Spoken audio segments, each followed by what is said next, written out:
আজি আন এখন ভিডিঅ'লৈ তোমালোকৰ আগত উপস্থিত হৈছো যে যিসকল ছাত্ৰ ছাত্ৰী এইবাৰ ফাৰ্ষ্ট সেমিষ্টাৰত পঢ়ি আছে তেওঁলোকৰ কাৰণে আজি ভিডিঅ' অত্যন্ত গুৰুত্বপূৰ্ণ হয়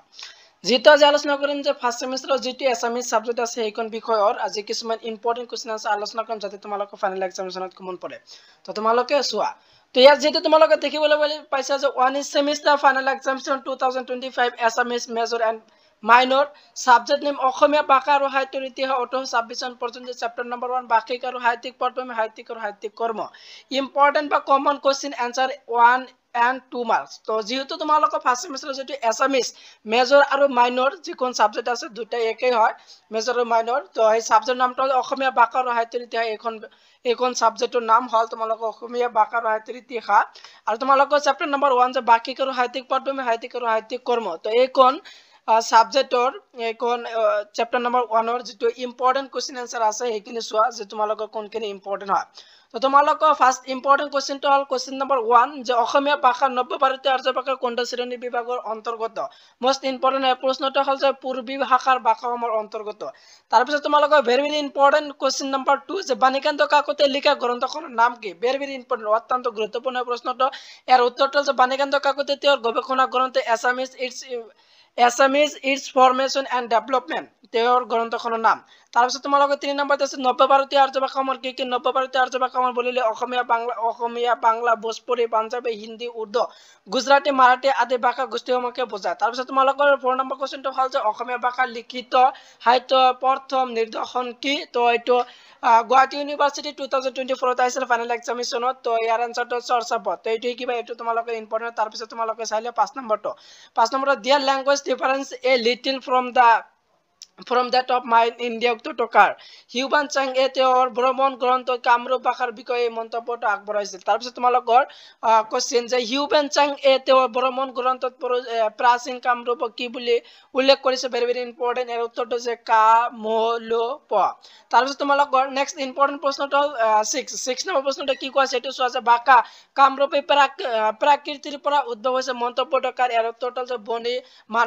মাধৱ বৰুৱা আৰু ডিম্বচৰ নিয়োগ তাৰ পিছত তোমালোকৰ 7 নম্বৰ প্ৰশ্নটো হল যে নেক্সট ইম্পৰ্টেন্ট কোৱেশ্চন 7 যে অসমীয়া ভাষাটো বিভিন্ন অনা আৰ্য ভাষাৰ সাগৰৰ মাজত এটা সৰু দ্বীপৰ নিচিনা মন্তব্যটো কাৰ এৰ উত্তৰটো ডক্টৰ বাণীকান্ত কাকতে তাৰ পিছত তোমালোকৰ যে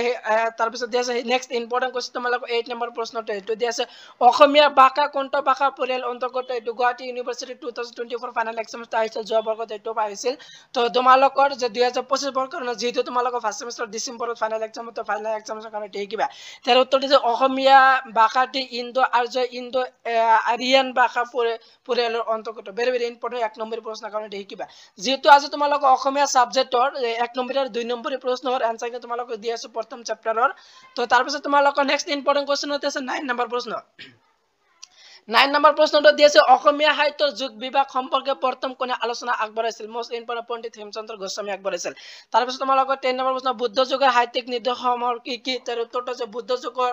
নিদৰ্শন হল যে চৰ্চাপদ মন্ত্ৰ সাহিত্য আৰু ডাকৰ বচন আদি তাৰ পিছত তোমালোকৰ নেক্সট ইম্পৰ্টেন্ট প্ৰশ্নটো 11 নম্বৰ অসমীয়া সাহিত্যৰ বিস্তাৰ আৰু অৱসানৰ কাল বুলিলে কোনখিনি সময়ক বুজা যায় শংকৰত্ব যুগৰ পিছৰ সময়ছোৱাক বিস্তাৰ আৰু অৱসান কাল বুলি অভিহিত কৰিছে তাৰ পিছত তোমালোকৰ 20 নম্বৰ যে বাণীকান্ত কাকতি অসমীয়া ভাষাৰ মধ্য স্তৰটো কি বুলি আখ্যা দিছে এৰ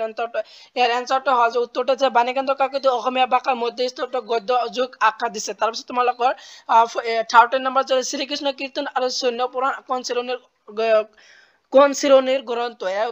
উত্তৰটো হল যে শ্ৰীকৃষ্ণ কীৰ্তন আৰু সৈন্য পুৰাণ মিশ্ৰ অসমীয়া বাংলা উমৈহতীয়া শ্ৰেণীৰ অন্তৰ্গত তাৰ পিছত তোমালোকৰ নেক্সট ইম্পৰ্টেন্ট প্ৰশ্নটো দিছে কোন দুগৰাকী পণ্ডিত বৰগীত ক্ৰমে হলি সংস এণ্ড সং অফ ক্লেষ্টিয়েল আখ্যা দিছে এটো গুৱাহাটী ইউনিভাৰ্সিটি 2024 বৰ্গত আহিছিল যোৱা বৰ্গত এটো আহিছিল 2 নম্বৰ প্ৰশ্ন তো তোমালোকৰ কাৰণে শিকিবা মোস্ট ইম্পৰ্টেন্ট হয় প্ৰশ্নটো আৰু উত্তৰটো দিছে কালিৰাম মেধিয়ে সং ক্লেষ্টিয়েল কি কৰিছিল আৰু দেবেন্দ্ৰনাথ বৰুৱাই হলি সং বুলিহে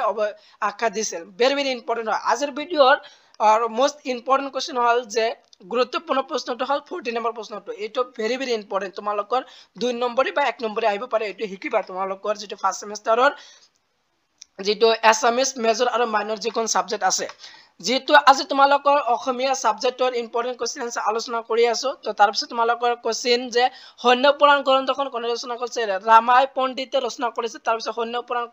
পুথিখন কি কথা লিপিবদ্ধ আছে ধৰ্ম দেৱতাৰ পূজাৰ কথা লিপিবদ্ধ আছে তাৰ পিছত বড়ো চান্দ দাস ৰচনা কৰা গ্ৰন্থখনৰ নাম কি শ্ৰীকৃষ্ণ কীৰ্তন তাৰ পিছত তোমালোকৰ 7 শ্ৰীকৃষ্ণ কীৰ্তন পুথিৰ উদ্ধাৰকৰ্তা আৰু প্ৰথম সম্পাদক গৰাকী কোন ভেৰি ইম্পৰ্টেন্ট বসন্ত ৰঞ্জন ৰায়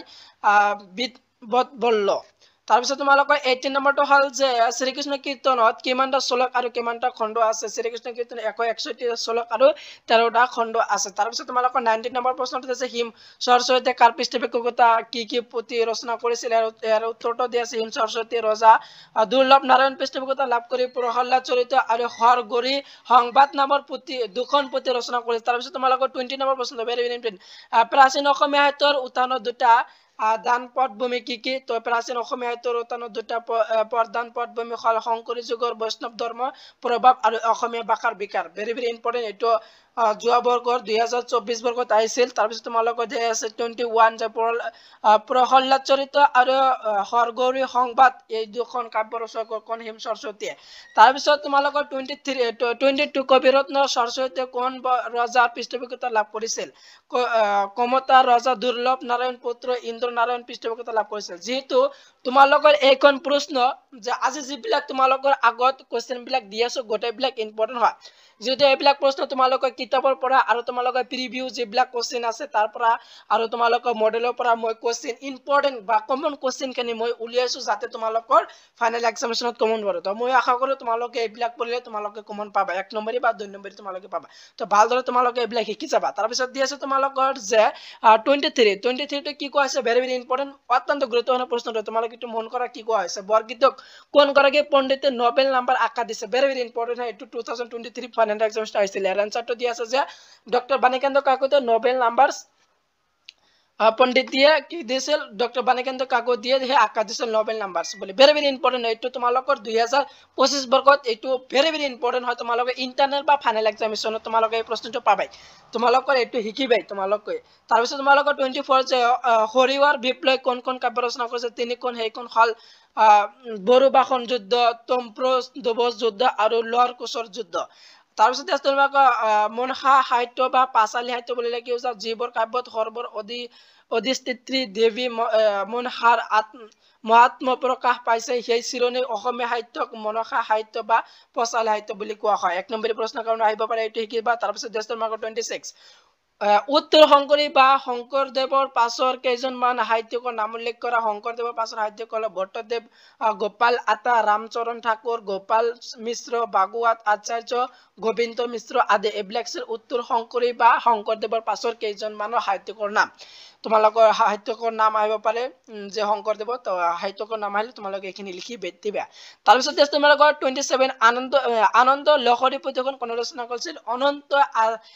আচাৰ্যই আনন্দ লহৰী পুথিখন ৰচনা কৰিছিল তাৰ পিছত তোমালোকৰ শংকৰোত্তৰ কালৰ বিকাশ লাভ কৰা সাহিত্য দুবিধ কি তাৰ আনসাৰটো হৈছে গদ্য সাহিত্য আৰু চৰিত্ৰ পুথি সাহিত্য ভেৰি ইম্পৰ্টেন্ট হয় যিবিলাক তোমালোকৰ আগত আলোচনা কৰিছে ফাৰ্স্ট সেমিষ্টাৰৰ এইবিলাক অসমীয়া সাবজেক্টৰ ভেৰি ইম্পৰ্টেন্ট হয় প্ৰশ্নখিনি তাৰ পিছত তোমালোকৰ 28 অসমীয়া ভাষা আদি ৰূপ প্ৰতিফলিত হোৱা কামৰূপৰ ৰজা কুমাৰ ভাস্কৰ্য বৰ্মা দুখন শাসনৰ তাম্ৰফিলি নামৰ লিখা তো যোৱা বৰ্গত আহিছে ফাইনেল এক্সামিনেশনৰ কাৰণে তো প্ৰথমটো হল যে এটা হল যে দুবি তাম্ৰলিপি আৰু সিলকোৱা বা সিলিকোৱা তাম্ৰলিপি তো দুটা তোমালোকৰ আহিছিল ফাইনেল এক্সামিনেশন 2024 কাৰণে এটো তোমালোকে শিকি যাবা তোমালোকৰ 2 নম্বৰ প্ৰশ্ন আহিব পাৰে তাৰ পিছত তোমালোকৰ 29 প্ৰথম অসমীয়াত ৰচিত কোন আৰু কোনে ৰচনা কৰিছিল এৰ উত্তৰ শংকৰ চৰিত এখন ৰামচৰণ ঠাকুৰে ৰচনা কৰিছিল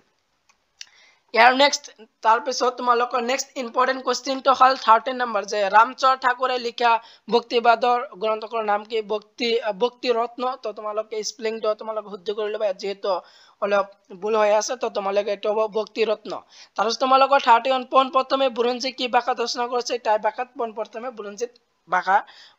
ৰচিত হৈছিল তো ভাষা বুলিলে কি বুজা তোমালোকৰ 2 নম্বৰ প্ৰশ্ন কাউণ্ট আহিব পাৰে ভাষা বুলিলে কি বুজা যে ভাষা হৈছে মানুহৰ ভাৱ প্ৰকাশৰ মাধ্যম ই এনে এটা মাধ্যম যাৰ জৰিয়তে এজন ব্যক্তিয়ে কোনো বাৰ্তা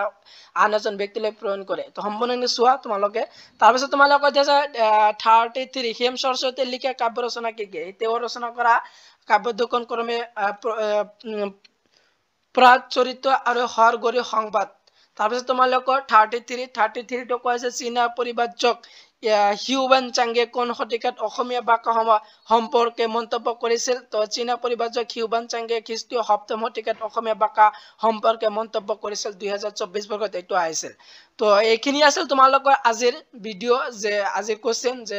অসমীয়া সাবজেক্টৰ ফাৰ্স্ট সেমিষ্টাৰৰ তো গোটেইবিলাক ইম্পৰ্টেন্ট হয় যেহেতু তোমালোকৰ আৰু ডিসেম্বৰৰ ফাইনেল এক্সাম আছে তো মই যেহেতু মডেল কিতাপ আৰু তোমালোকৰ প্ৰিভিউ কোৱেশ্চনৰ পৰা মই কোৱেশ্চন বিলাক বাছি উলিয়াইছো তো গোটেইবিলাক ইম্পৰ্টেন্ট হয় তোমালোকে গুৰুত্বপূৰ্ণ সহকাৰে গোটেইবিলাক তোমালোকে পঢ়ি যাবা বা তোমালোকে নোট কৰি ল'ব পাৰা তো ভিডিঅ'টো আজি ইমানেই আছিল